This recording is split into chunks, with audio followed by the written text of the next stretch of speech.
You're booked in 30-minute blocks. So right now you have 25 minutes. I'm going to get off camera and mute, and I'll let you talk to Colin. Awesome, thanks. Hey, Chandler. Hey, Josh. Oh, hi, nice to meet you. Drew. So, how are the interviews going today? Oh, fine. You Very, know, yeah, it's all fun. So, this is to promote the movie. I think so. Yeah. Okay, and you played music in it. I made this. Yeah, I wrote the score for it. Oh, cool. Have you done other movie scores or Uh-huh. very cool? And how did this one differ than previous jobs that you've done? You mean, uh, I don't, well, do you mean in the job part or the music part? Um, I don't know. What's the difference? Oh, I guess there's two different I guess the music. Yeah, that's probably a more interesting answer, although I don't know. The music for this one, if I was to put my finger on something in particular that kind of set it apart from other things that I've done recently, and this one is much more rhythmic. Um, that's really the foundation for the whole of the character of this score is very rhythmic and driving and quite kind of bubbly. Well, that's kind of fun. Do you play like I don't know exactly how scoring works. Do you play all the instruments or do you sort of write it and then I I play the way that I write.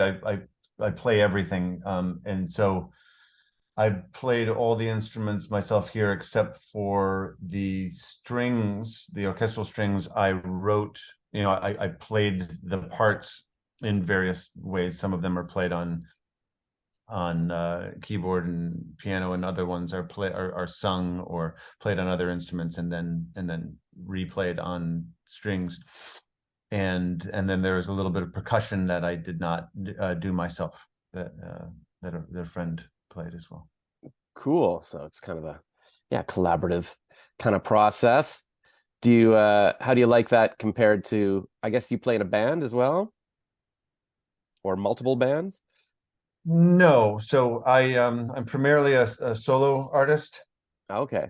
and I have in the past been a member of bands that are not mine, but it has been over a decade since I've done that, and I do have a group of my own that I'm in uh, from time to time called XI, but so other than that, no, not at the moment. Okay. So primarily like soloist. Hmm. And is saxophone your main thing? It is. Yeah. So like that's interesting. I don't know if I've seen, I guess I'm trying to think of if I know any like soloist saxophonists, like maybe Kenny G or something. Would he be an example of somebody who, people go to see him play sax? Or is It, sax more of a thing? Like, is that something that people usually play like alone, or is it sort of something that usually is just part of a band? I would not, although Kenny G is a saxophonist, when I say solo saxophone, I what I'm describing is, yeah, definitely uh, uh, is alone. There are saxophone soloists, and that's a different thing. Someone who maybe is is the feature in their own band, which is what I would call Kenny when he does what he does. There are solo saxophonists throughout, and saxophonists who certainly played more solo oriented music, but yeah, I suppose most people conventionally know the instrument for being a part of groups. Yes. Okay, cool. Uh, and like you settled in Montreal. Do you find that to be like a good musical city, a good place to sort of do everything? I don't much of my what I do musically in terms of my performance and my studio efforts and life is self-contained. I don't do a whole lot of playing in the scene. And so, yes, Montreal is a great musical city. I don't do a whole lot of performance in that, or existing kind of in that world in so much as people exist in a scene gigging. That's not really what I do there. But I do appreciate living there, and have lived there for many years now, for various reasons. It's a very great town. Yeah, very very creative. I went to Just for Laughs there this summer, and there, yeah, I've been to the jazz festival there. You must show up for that. Occasionally I do. That's very cool. Do you find it's a little cold? I think you used to live in San Francisco, or I did live in San Francisco, and one of the things that made me leave was the weather. you I you do. didn't like the weather in San Francisco? Oh, no. It's dreadful. Too warm and nice, or what? I don't know. I've never been I there. don't know that I would really ever qualify. I mean, I was there for 6 years. I would not describe San Francisco as being warm and nice. It's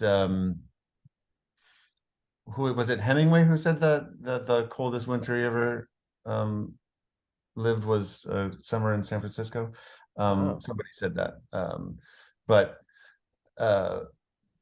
it no. I mean, I don't want to shit on San Francisco. It I for my part, I grew up in Michigan. I do enjoy the presence of real discernible with punctuation of seasons, things that that kind of mark the passing of years. And I found that my relationship to time was it was not to my liking. It was affected in a way that I did not appreciate when I lived on the West Coast there, because the punctuation of seasons certainly is not demarcated by anything terribly clear, and really just kind of there's a slight shift of from rainier to not so rainy, but it was not the kind of thing that I think that I'm hardwired for. So I moved back to the East Coast, and I enjoy it. Yeah, that's it. I just looked it up. It looks like it was Mark Twain that said that. It was Twain. Okay. Um,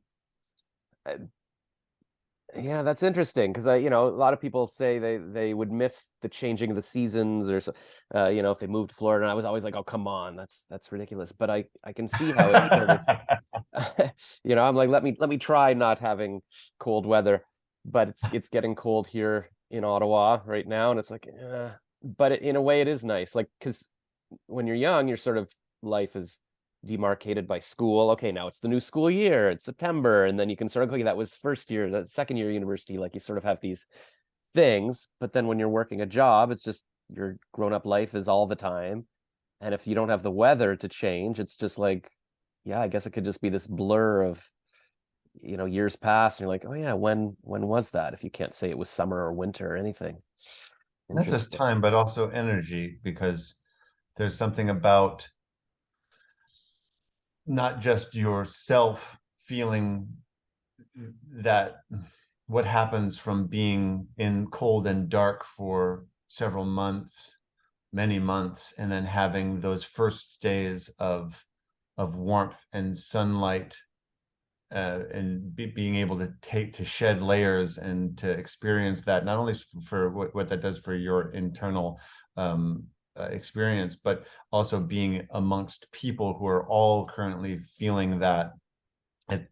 It's quite a it's quite an exciting communal moment. It's almost got a kind of like an old, like a deeply almost sacred religious sort of wellspring sort of feeling to it. These moments that happen around and through people, and then manifest themselves in their behavior simultaneously. That is really that demarcation is also, I think, quite integral to what it is that I'm trying, what I was trying to put my finger on back then, that there simply wasn't that when I was living out there, and there is that very much when I'm living. And it's not to say that I don't get the same kind of like I have poor sort of seasonally affected reactions to long winter, and always have growing up, but something about it that even with that being the case, I still enjoy it more for the extremes that it affords over the course of years. So Yeah, I mean, there's definitely that, once it starts, the first patio day or something, or once it goes above freezing, everybody in Ottawa is like, we're all sitting outside, and it's like, yeah, this communal thing that, like, we're all coming out together, and you all experience it together. Because I keep looking for sort of communal things, like if you go to a conference, a film festival, we're all here together, we're all experiencing this thing, but then it's over and we're back to just regular life. And so, yeah, I guess the weather can be something where everybody sort of bonds over it. And even in the winter, we're all, okay, it's cold for everyone, so we're all kind of bundling up and being cozy inside, and we're talking about that. And yeah, I guess if it's always kind of the same, there's not that. And yeah, you don't appreciate the spring, you don't, it's like this thing you're looking forward to and everything. I don't know. How do you get through the winter? Like, now that it's getting dark and cold all the time, Montreal's especially cold and dark. Like, do you go out to coffee shops to work, or do you God, no. no? No. I'm not a social space worker. I know that people enjoy that. I know that people, I mean, some people enjoy going into a crowded space to do what it is that they do. I couldn't be the further from that. I'm very solitary when it comes to spending most of my time working, very, specifically being the main stave for that. But yeah, I think winter, I love to, in terms of socializing, in winter I love cooking kind of massively, and bringing people together in that way, and kinds of the kinds of dishes and feasting and stuff that winter kind of affords for itself. You can do different things with winter cooking than you can with summer cooking, for sure. And so I like to do that. And then you in winter you have to be very surgical about how it is get you get exercise, how it is you get sunlight, how it just really interacting with. So I try my best to make sure that much of my time is in nature, and is getting as much, so maybe cross-country skiing, getting out into it in that way on a very regular basis is pretty key for me as well. Yeah, I guess last winter I said I'm not going to let winter win, and first thing every morning I woke up, I just put on running tights and I just went for a jog in the freezing cold, and just to say, okay, I got some sunshine, I got some exercise, I felt what the weather was, and then I stopped. And then even this morning I thought, okay, I'm going to start again, because I had a big birthday a couple of days ago, and I was like, nah, it's a waste of time. So I didn't do it, and I haven't been outside yet. But I think it did help, and I felt like, yeah, it was just, but you have to make yourself do it. It's not like it's summer, I'll just throw on a pair of shorts and walk outside. It's like, no, I gotta bundle up, I gotta plan this. Oh yeah. Definitely a good idea. I've been picking up my guitar again lately, past week actually. I played a couple open mics, some old songs I wrote 30 years ago, because I Nice. I was volunteering at some, like, Ottawa Blues Fest, and I just seen people on stage playing music. I realized, oh my God, there's nothing like that. There's no other job where you can stand on stage and have people screaming for you, or just like so emotionally moved. Um, how do you find, like, performing on stage compared to scoring a video game or scoring a movie like this or whatever? Like, do you prefer to be on stage? Is it as amazing as I imagine? um just be Performance and recording are very different. Obviously the mediums are completely different, the experience is very different, and in the so scoring something, composition, it's it's a puzzling, it's a gradual unfolding.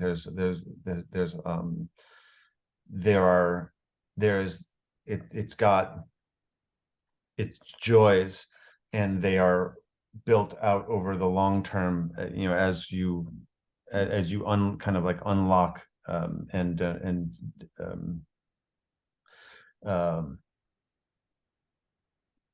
parse out all the elements that are necessary to really make it all come together, and be effective.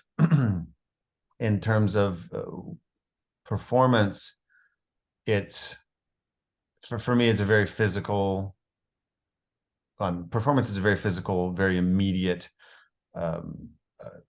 endeavor. I for one I've never been someone who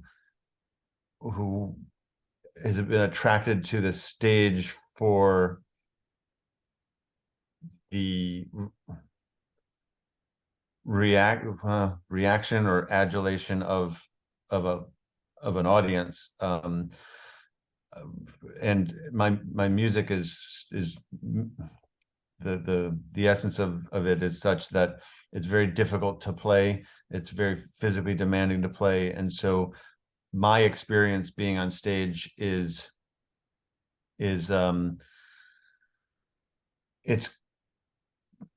potentially more, if I was to describe it to somebody who doesn't do it, maybe if they are somebody who runs marathons, or who's like done something, very like kind of tortuously, extremely physical, like wrestling, or I don't know, something where where all of their consciousness, their mind is wrapped up entirely in the moment, just and that and that action, that activity, so that the kind of everything else, the people in the room, your past and future, and all of the different musings of this wandering mind are all kind of shut down, because it's the only thing that exists is the moment and the execution.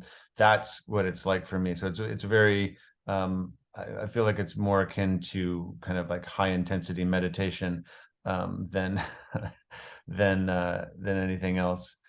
And so yeah. Yeah, no, it sounds interesting. Yeah, I was gonna say it's kind of like meditation, like that they say you gotta focus the mind and just not worry about other things. You're just in the moment. Yeah, like I've been watching like Harry Styles videos and stuff, and I just like, oh my God, like it seems to me like the ultimate dream to be this guy on stage and people just screaming for you and totally in love with you. But I guess that's not even other musicians aren't necessarily Harry Styles. Like it's sort of a unique kind of thing. Are you married to a musician? No. No. What was it saying? I thought I read something about Sarah. Like my ex is a musician. Oh, okay. What was it like to I guess did you guys collaborated on music? We did. We played in a band together for several years, and then we did make a record together, a duo record, and performed that a bit. Oh, cool. Kind of like that. What was that movie where it's the guy that meets the girl on the street and they make music together? Once. Yeah. Sounds very, very romantic. I've always imagined what would it be like to be with a woman that we both make music together and stuff, but is it as idyllic as I imagined? I guess not. I don't know. Yeah. It's probably, I mean, everything is much more than it looks like. I don't know. Is that concise enough? Every single thing that we as an outsider look at, you see somebody else's life, and you see just a dimension or two, and there are far more of them, that layers in reality when it comes to that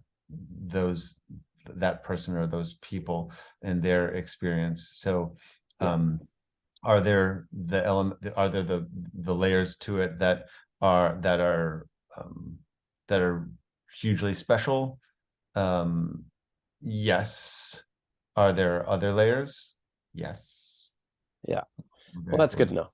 Yeah. That's what everybody tells me. Like every time I'm like, oh man, I wish I had a family like that. Or like, looking at people on Instagram or Facebook, and all my friends are like, no, you don't know what problems people have, or people are only posting their highlights and going, look how happy we are on vacation or whatever. Like that's, you got to remember you can't compare yourself to other people, and you just gotta enjoy what you're doing. I used to put ads in the paper looking for people to play music with. Like I only know a few chords on the guitar, but I was like, oh, I want to play songs, and did a few open mics with people.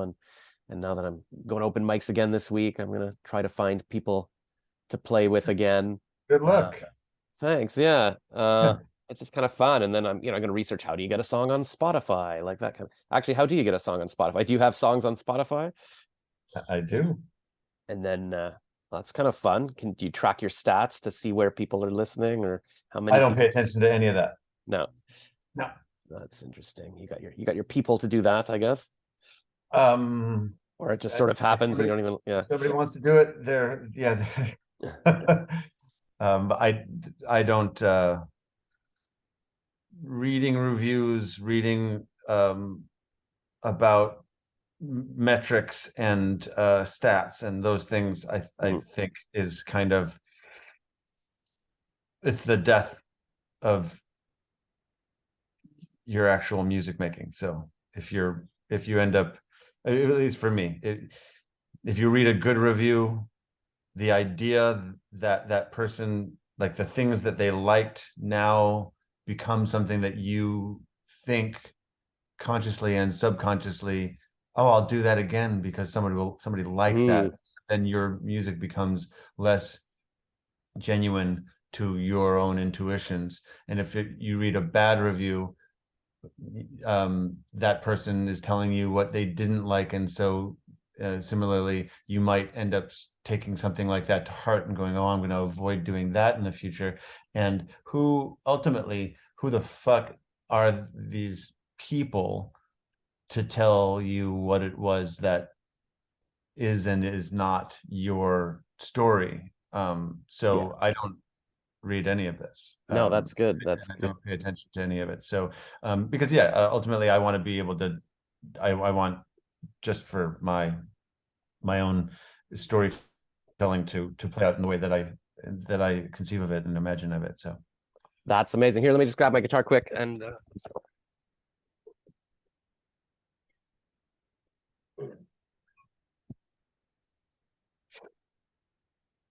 They're telling me to wrap this up because you've got more interviews coming. So I just want to sing. I'm going to improvise a 2-second song thanking you for the interview. All right. Thank you, Colin Stetson, for sharing your deep thoughts. I learned a lot. And I appreciate this interview we got. Nice. That's there you go. See, you've inspired me to make music. And it's funny, I went viral with a TikTok video last week just about me talking about a strawberry frappuccino. Just hit 2 million views today. And somebody commented, because then I'm like, oh, I should do other food review videos. So I started doing those, and somebody commented, are you really doing food review videos just because this one took off? And I'm like, yeah. Yeah. Yeah, that's exactly how it works. Exactly. Thanks. They see I've got Colin's approval. So there we go. Well, thank you so much. And I will and maybe we can jam sometime. Maybe you can do some sax on my little love songs. Let's see. Okay, thanks a lot. Bye. Thanks, Josh. Bye.